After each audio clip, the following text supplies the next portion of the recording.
मी होमच्या चर्चेला सविस्तर उत्तर दिलं होतं.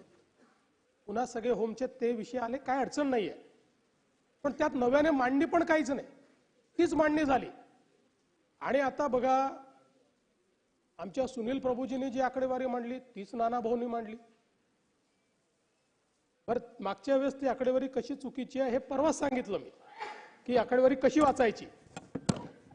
महाराष्ट्र नंबर 2 वर नाही 8 वर आहे, पण तरी तेच या ठिकाणी मांडण्यात आलं. मुळातच मला असं वाटतं की विरोधी पक्षाला आपल्या विरोधी पक्षाच्या भूमिकेत जावं लागेल. आपल्याला अंतिम आठवडा प्रस्ताव एक अशी संधी असते की ज्याच्यामध्ये ज्या विषयांवर सविस्तर चर्चा होऊ शकली नाही पण जे महत्त्वाचे विषय आहेत असे विषय आपण अंतिम आठवडा प्रस्तावात आणतो आणि त्याच्यावर चर्चा करतो. पण दुर्दैवाने फारसं तसं झालेलं दिसत नाही. खरं म्हणजे मी व्हॉलेंटिअर करायला तयार आहे. जर विरोधी पक्षाला विरोधी पक्षात कसं काम करायचं याचं प्रशिक्षण हवं असेल तर मी त्या संदर्भात पक्षाचा अभिनिवेश विसरून हे प्रशिक्षण द्यायला तयार आहे. आणि गरज पडली तर भुजबळ साहेब आणि मुनगंटीवार साहेब यांची मदत मी घेईन.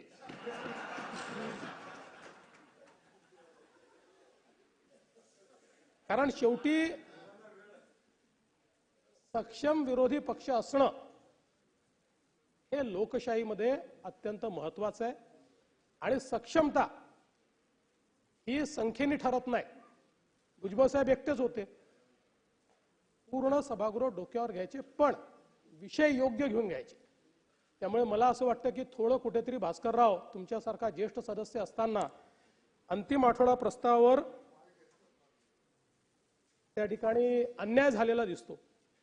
ठीक आहे, तुम्ही वेगवेगळ्या प्रश्नांवर बोललात. बीडचा प्रश्न असेल, कोरटकरचा प्रश्न असेल, नागपूरचा प्रश्न असेल, सगळ्या याच्यावर बोललात. आणि होम मिनिस्टर असलं म्हणजे काय असतं दादा, प्रत्येक गोष्टीचा थेट संबंध माझ्याशीच जोडला जातो. थेट प्रत्येक गोष्टीला जबाबदार मीच. पण तुमच्या एक लक्षात आलं पाहिजे,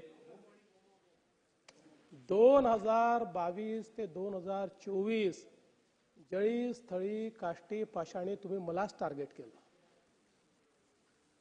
प्रत्येक गोष्ट माझ्याशी जोडली. परिणाम काय झाला?